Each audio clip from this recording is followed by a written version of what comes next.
Queer is the latest film from Luca Guadagnino, and I already know that it's not going to be for everyone, and that's okay. But for me personally, it is one of the most beautiful reflections on pain, on longing, on love, on desire, on so many things, and I really can't stop thinking about it.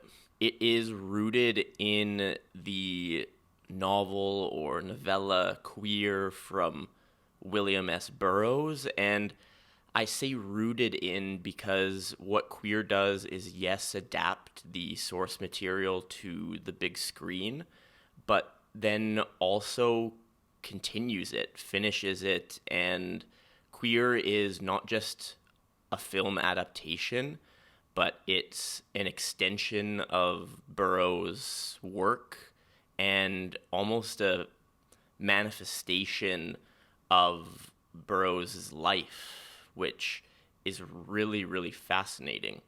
Burroughs wrote this in the 50s, and then it didn't actually come out until the 80s because it was so personal. And even then, it was never truly finished. It was largely seen as incomplete. So what Guadagnino did in tandem with writer Justin Kritzkis is kind of finish the story, and particularly in the epilogue of this film, there's 3 chapters and then an epilogue. They finish telling the story of Burroughs as a man, as a human.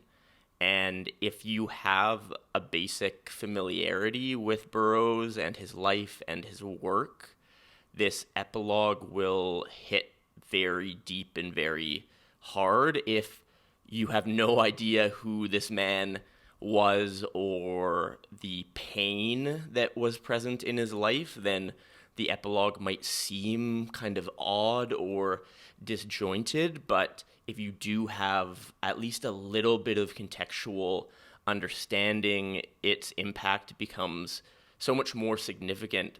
And I don't want to delve too deeply into any sort of spoilers, but the root of Burroughs' pain and what launched him into writing as an exercise to, pardon the pun, exorcise these demons, what he called the ugly spirit that resided within him, is rooted in the death of his common law wife, Joan Vollmer, who he actually killed accidentally during a drunken late night reenactment between the two of William Tell.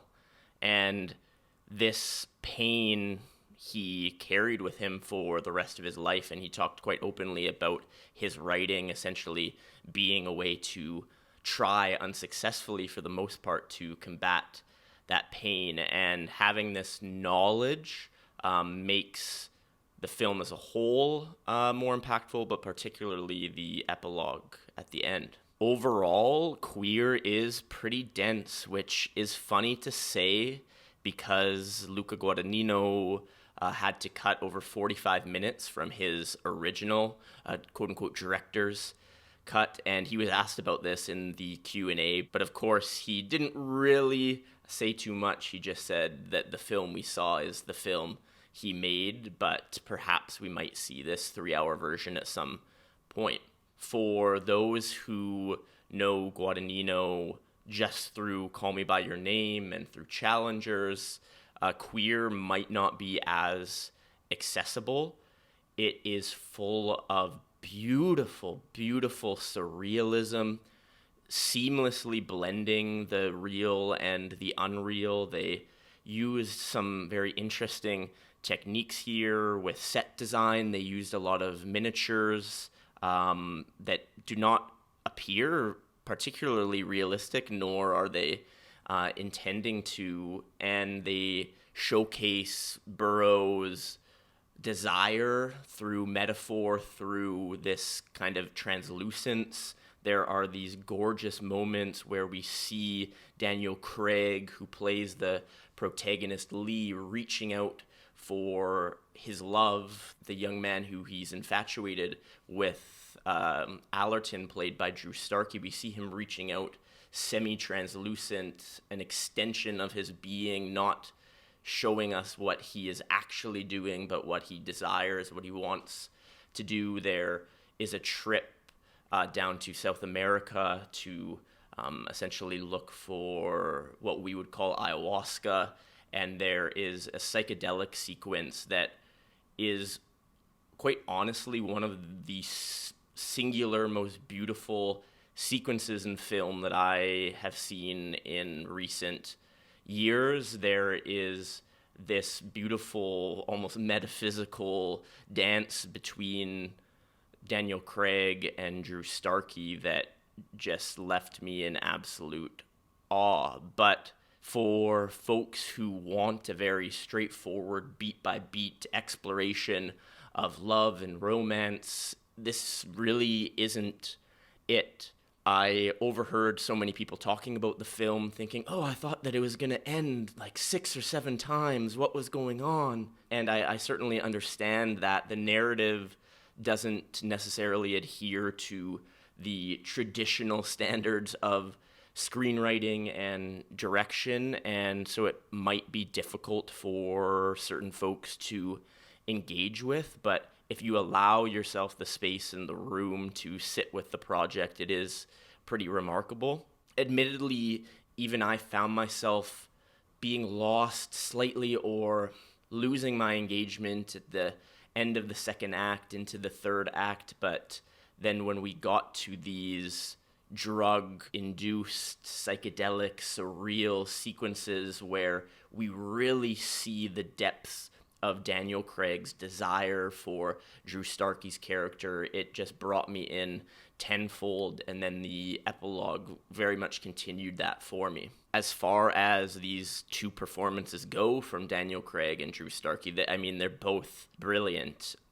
Daniel Craig has been getting a lot of attention, a lot of early Oscar buzz, and I do really think that he will secure a nomination for his performance here, at least in some of the awards precursors, most definitely. He is at his most vulnerable here.